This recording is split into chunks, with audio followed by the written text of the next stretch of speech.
Welcome to The Explainer. Today, we're going to unlock the blueprint to one of the most legendary operational systems ever created, the Toyota Production System, or TPS.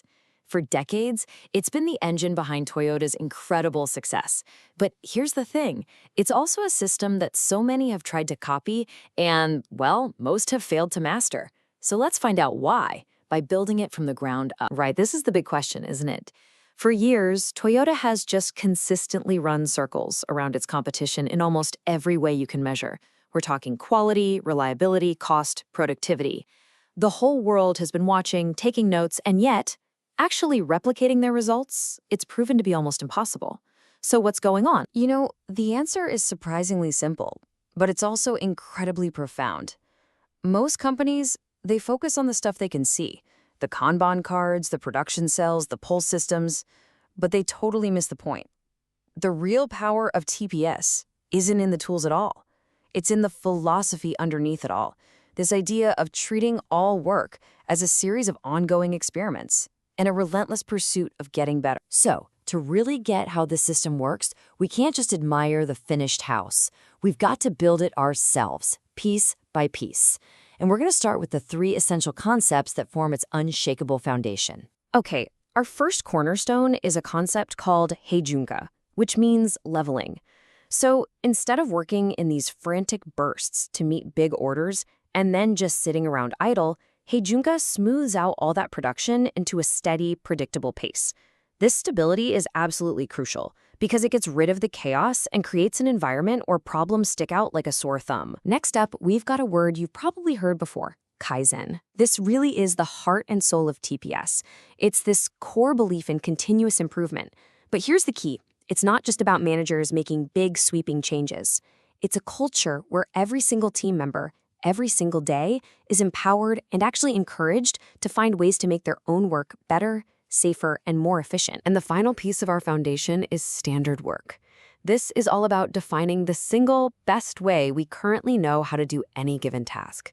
Now, it's not about being rigid or bureaucratic. It's about creating a clear, consistent baseline. I mean, think about it. If you don't have a standard, how can you ever truly know if you've improved? You can't. It's impossible. And that's why standard work is the essential launchpad for Kaizen. And just how important is this? Well, this quote from a former Toyota executive, Chihiro Nakao, really says it all. Standard work isn't just some nice-to-have suggestion. It's the absolute bedrock that the entire system of continuous improvement is built on. All right, our foundation is solid. Now we can raise the first of our two great pillars. This one is called Jidoka, and it's all about building quality into every single step of the process from the very beginning. Jidoka is often translated as automation with a human touch. What it means is that any worker, or any machine for that matter, has the authority and the ability to stop the entire production line the second a problem or a defect is found. It's a pretty radical idea, right?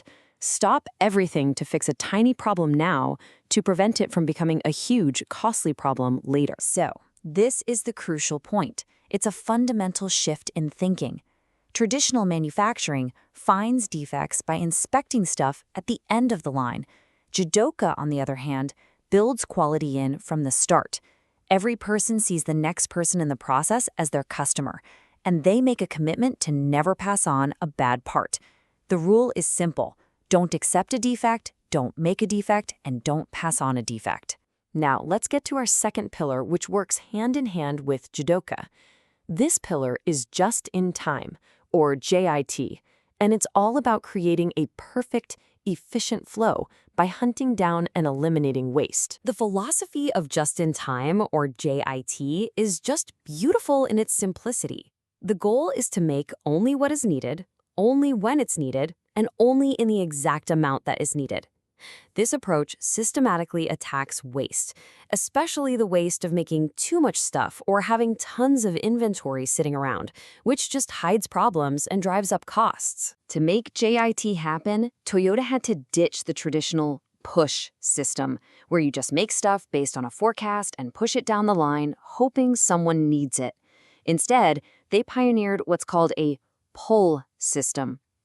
In a pull system, nothing gets made until the next station downstream literally signals that it's ready for more. It's production based on real, actual demand, not just a guess. And what is that signal? Well, that's the Kanban. It's often just a simple card or maybe an empty bin, but the Kanban is the visual cue that tells the folks upstream, hey, I've used the parts you gave me, now it's time for you to make more. It's this brilliantly simple, elegant tool that orchestrates the entire flow of the just-in-time system. So let's recap. We've got our foundation of Heijunka, Kaizen, and standard work. We have our two pillars standing tall, Jidoka and just-in-time. Now we can finally place the roof on our TPS house. And this roof, it represents the ultimate goal of the entire system. And that goal is to deliver the absolute best quality, cost, and delivery, or QCD, for the customer. And notice how these aren't seen as trade-offs. The system isn't designed to sacrifice quality for cost or delivery time for quality. No. The whole thing is structured to achieve all three, all at the same time. And this is how TPS tackles cost, by being absolutely relentless about eliminating waste, or muda as it's called. Every single one of these bullet points is a form of waste. When you improve quality, you waste less time and money on rework. When you reduce inventory, you're not wasting capital on parts just sitting there. Every improvement in flow and quality naturally leads to lower costs and faster delivery. But, and this is so important, none of this works without trust.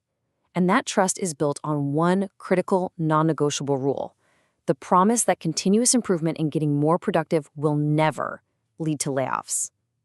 This creates this incredible foundation of trust and makes sure that employees are enthusiastic partners in finding new efficiencies, not terrified that they might improve themselves right out of a job. You know, when you boil it all down, the real power of the Toyota production system is that its principles go way beyond the factory floor. It gives us a powerful new way to look at any process, in your job, in your personal projects, even in your daily routines, and ask a really simple question. Where is the waste? What can I improve? So just take a moment and think about it. What's the one piece of muda that you could eliminate, starting right now?